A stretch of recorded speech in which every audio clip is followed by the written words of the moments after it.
들어보셨던 우리 성경 이야기 하나님 말씀인데 이제 지금 오늘까지 포함해서 6번의 시간 동안 새롭게 하나님의 성경 이야기를 선교적인 시각으로 새롭게 바라보고 이해하고 또 우리에게 도전을 주고 질문을 던지는 그런 시간이었기를 바랍니다.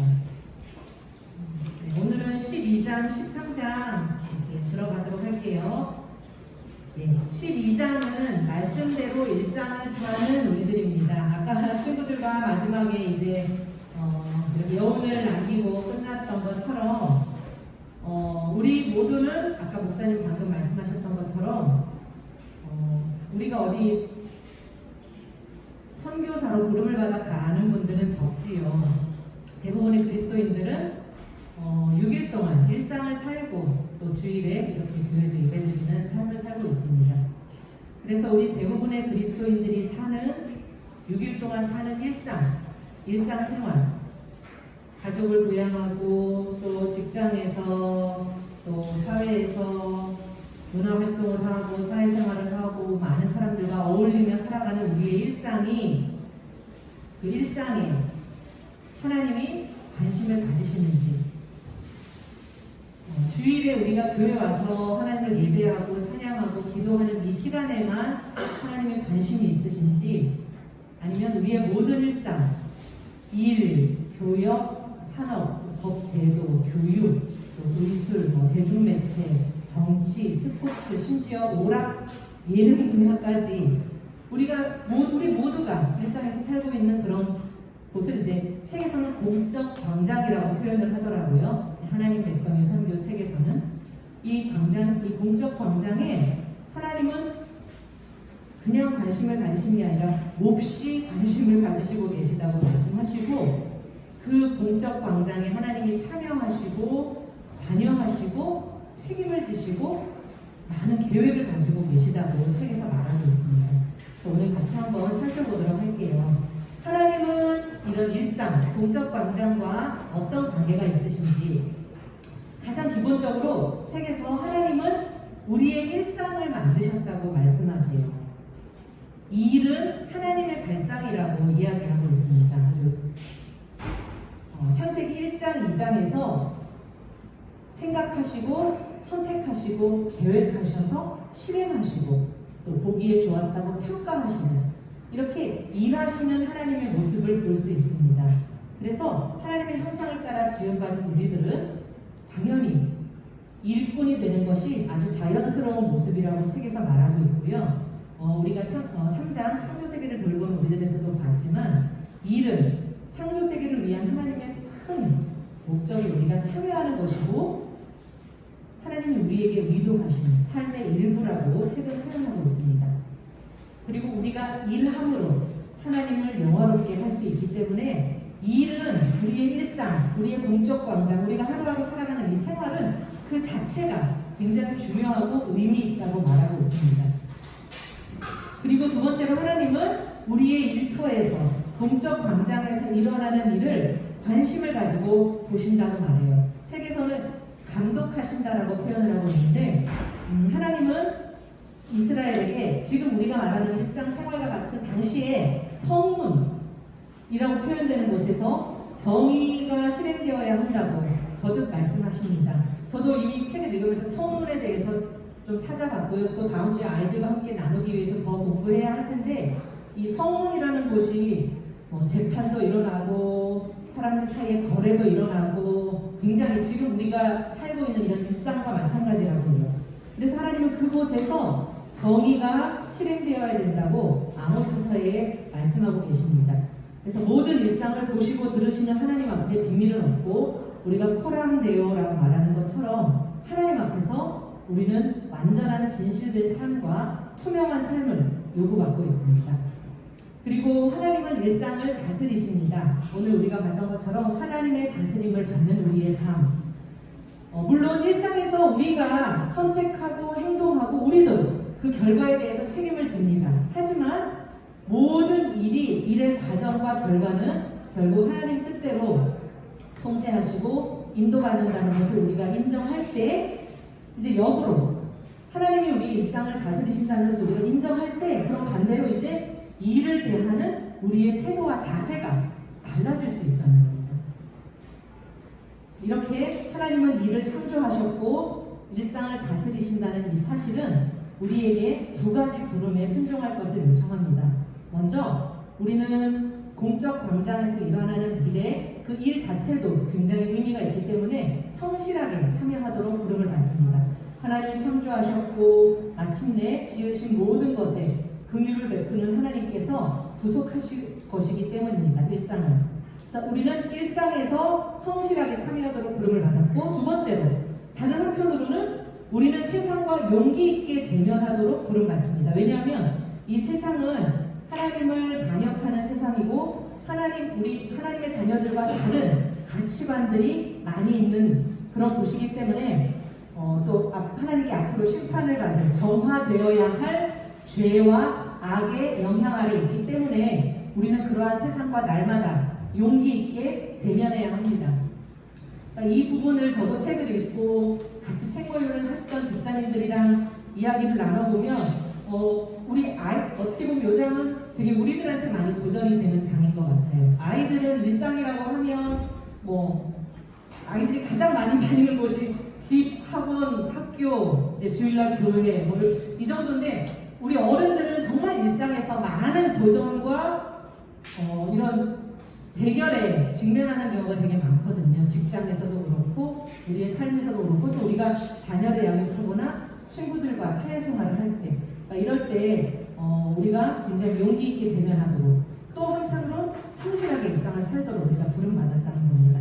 그래서 이 두 가지 부름에 순종하면서 사는 것이 이제 간단한 문구로 표현이 됐는데 세상에 있지만 세상에 속하지 않는 구별된 그리스도인의 삶이라는 것입니다. 그래서 그러면 일상에서 어떻게 선교적으로 일상에 참여할 것인가 다니엘서 말씀을 예를 들고 있습니다.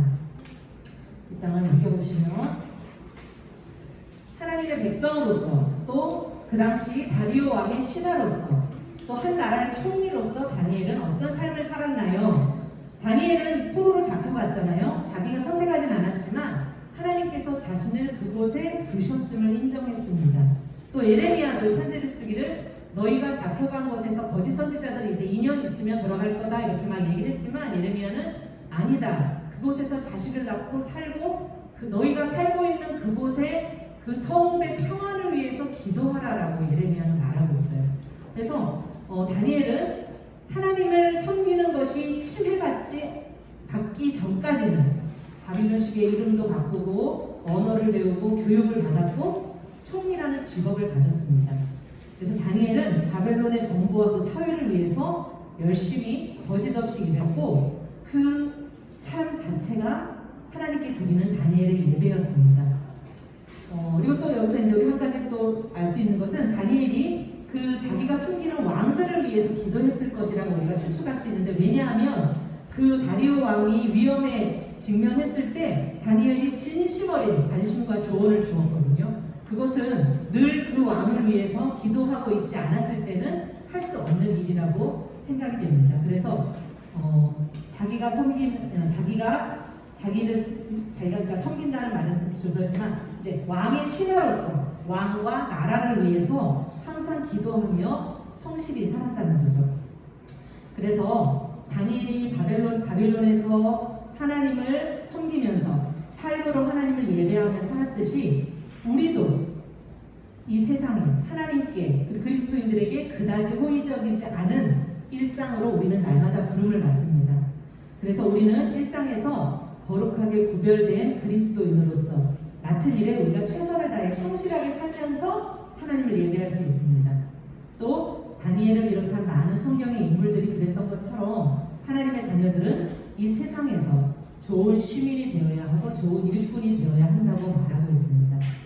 우리가 일함으로 나의 직장생활, 나의 가정생활, 나의 또 여러 구석구석 내가 살고 있는 삶에서 열심히 일함으로 하나님을 그것이 예배하는 삶이 되고 그 삶 자체가 하나님을 증거하는 일이 된다는 겁니다. 이렇게 우리가 일상에서 어떻게 선교적으로 참여할 수 있는지 이제 이야기를 해봤고요. 그 다음에는 아까 두 번째 우리가 용기 있게 대면해야 할 이런 일상에서 선교적인 삶을 산다는 것이 얼마나 어려운 것인지도 또 덧붙여 이야기하고 있습니다. 이제 세상의 소금과 빛으로 말씀하신 마태복음 말씀과 또 요한일서 말씀이 본문 말씀으로 나와 있는데요. 아까 앞서 말했던 세상에 있으나 세상에 속하지 않는 우리 일상생활에서 마주하는 어려움이 무엇인지 보겠습니다.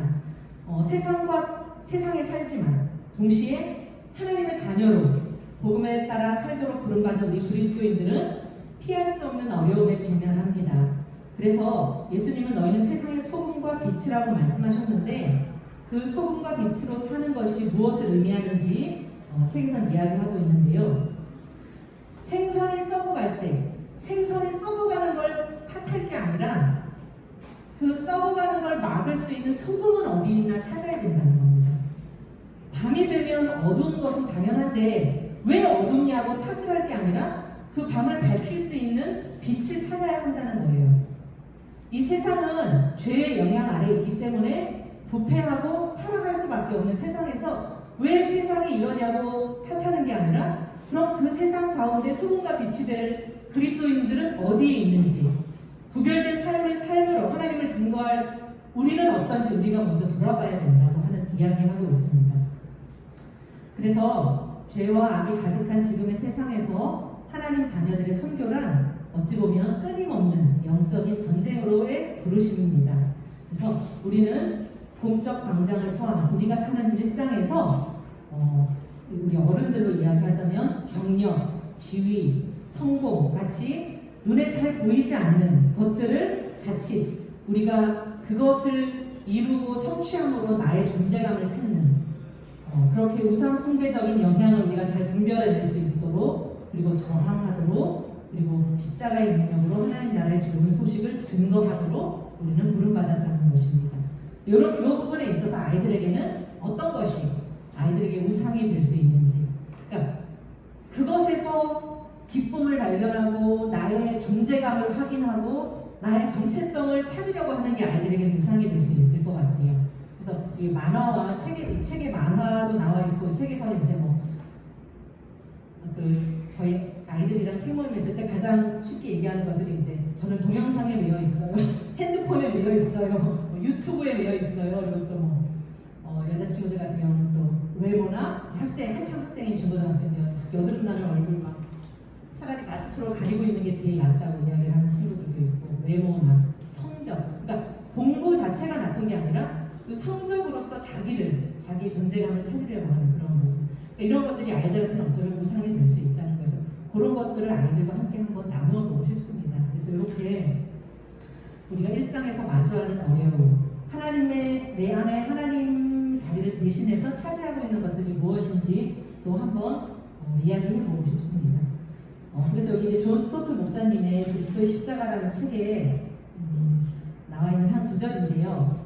기꺼이 고난받고 죽으려는 마음은 이 죽는다는 것은 인기에 대한 죽음, 인기 없는 성경의 복음을 충실히 전파함으로써 인기에 대한 죽음일 수도 있고 자존심에 대한 죽음, 겸손하게 성령을 의지하여 복음을 전해야 하기 때문에 또 인종적, 국가적 편견에 대한 죽음 복음을 전하러 다른 나라나 다른 문화에 갔을 때 그 문화를 충분히 이해하고 수용하는 것 그러니까 그 문화에서 다루는 우상이나 이런 것들에 이렇게 동화된다는 것이 아니라 이해하고 그들의 문화를 배경으로 복음을 전하는 것 물질적인 안락에 대한 검소하고 그런 생활 방식을 내가 가짐으로써 물질적으로 편안하고 싶은 그 마음에 대한 죽음 이렇게 열방의 빛을 가져다주는 그리스도인들의 삶은 반드시 고난받고 씨가 열매를 맺으려면 반드시 죽어야 한다라고 존 스토트 목사님이 이야기를 하고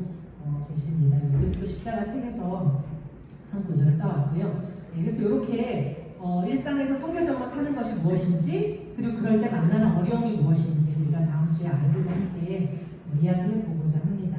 삶의 열매 맺기는 1번과 3번이 약간 좀 코멘트를 이렇게 달아드렸습니다. 그래서 우리가 일상에서 하나님의 다스림을 인정하고 경험할 때 우리의 선택과 행동은 어떻게 달라지는지 또 우리 일상에서 세상을 사랑하는 탐욕이 아까 말했던 것처럼 차지하고 있는 나에게 그런 것은 무엇인지 무엇인지 한번 살펴보면 좋을 것 같습니다. 네, 그래서 이렇게 이제 12장 마무리가 되고요. 이제 마지막 13장으로 넘어갑니다. 13장은 찬송하고 기도하는 우리들인데요.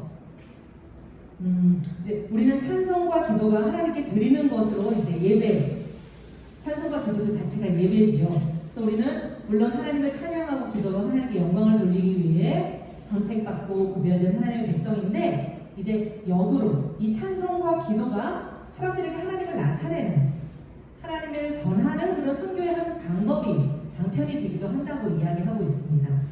그래서 우리는 찬송과 기도함으로 다른 사람이 하나님을 예배할 수 있도록 이끌고 도울 수 있다는 거예요.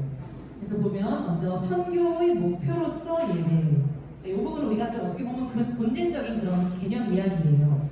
인간의 최고 목적은 하나님을 사랑하고 예배하고 영화롭게 하고 하나님을 평생토록 즐거워하는 것이기 때문에, 궁극적으로 우리가 하나님의 이름을 전하는 이 선교의 목표는 결국 살아계신 한 분 하나님을 예배하고 그분께 영광을 돌리도록 하는 겁니다.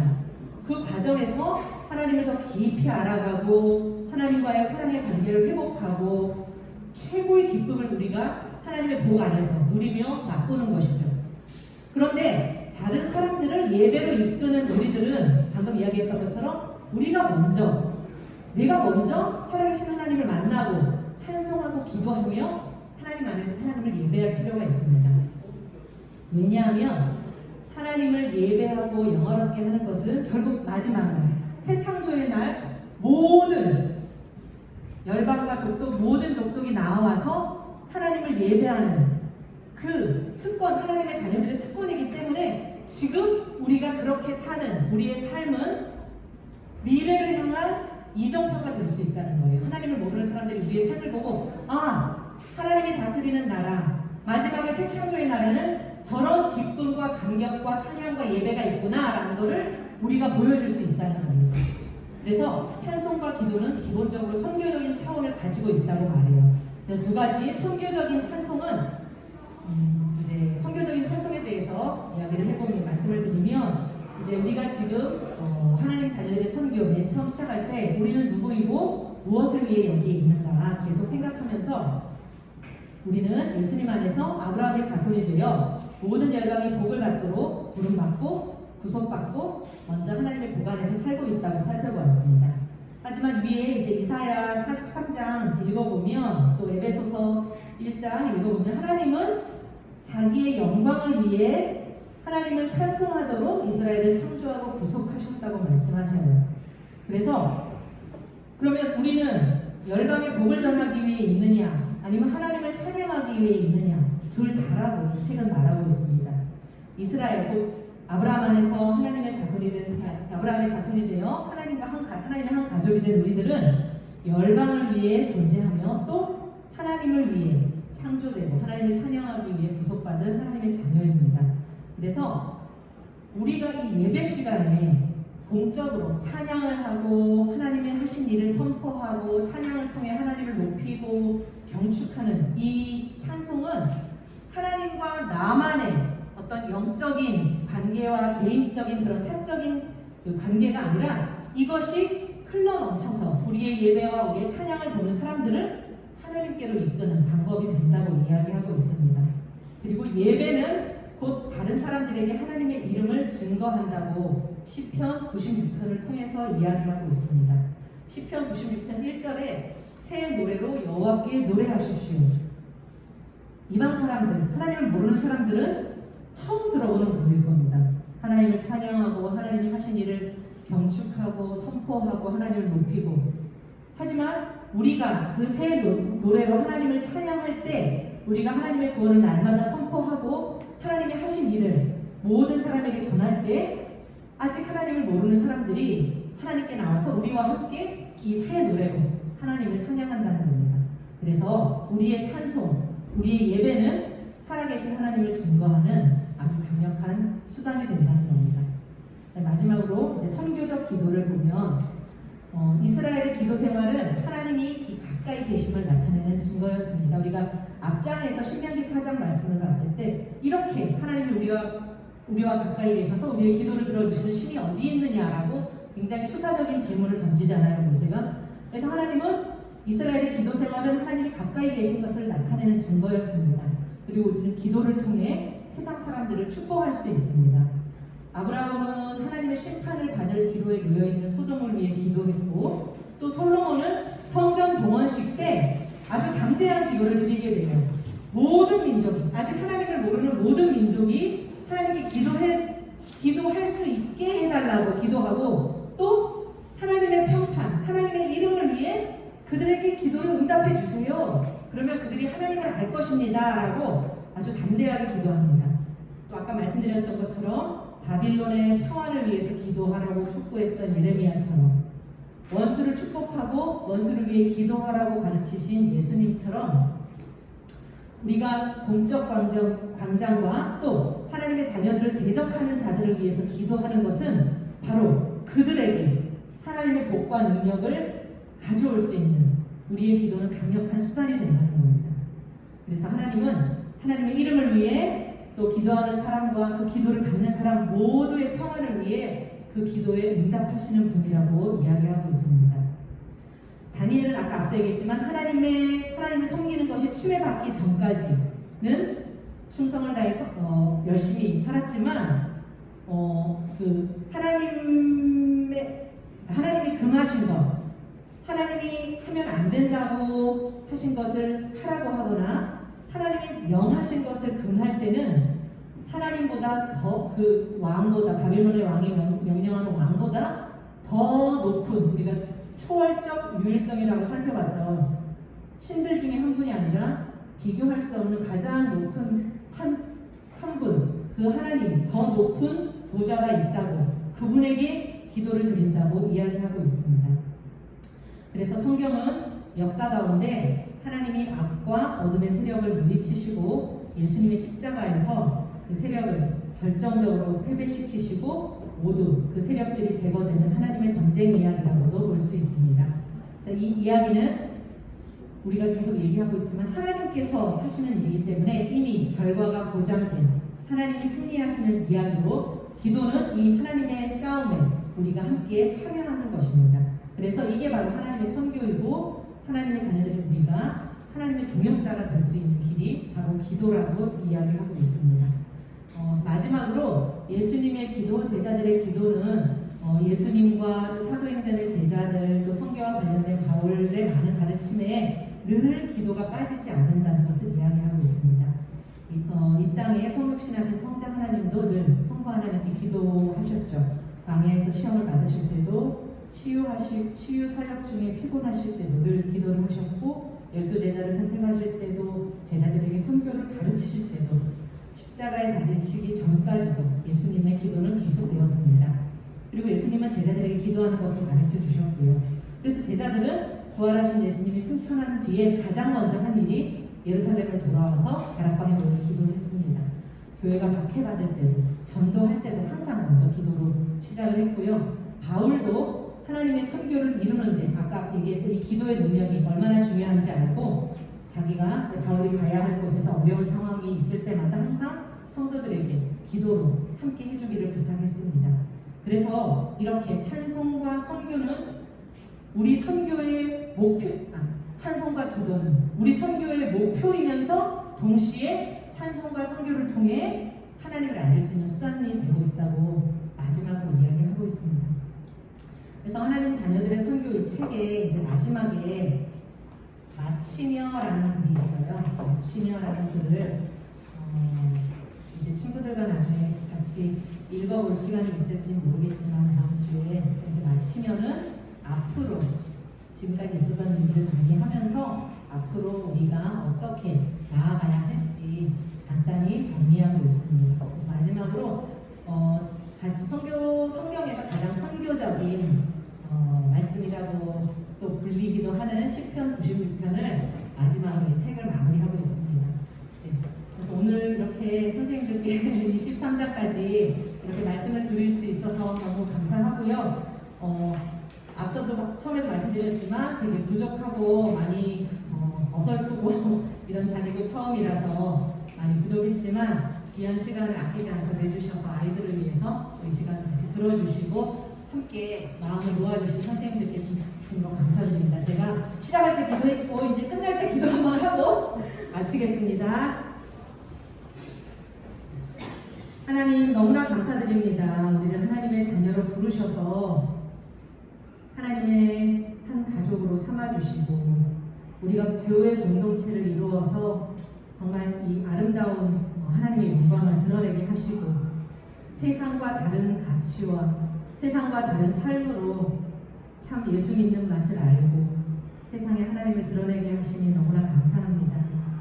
하나님이 보내신 사람을 통해 우리가 보고 듣고 경험했던 하나님의 사랑과 우리가 절대 포기할 수 없는 그 복음의 가치를 우리가 늘 기억하며 정말 하나님과 함께 동행하며 이 세상을 뒤집어가는 우리 소년부 모든 친구들과 우리 선생님이 될 수 있도록 도와주시옵소서.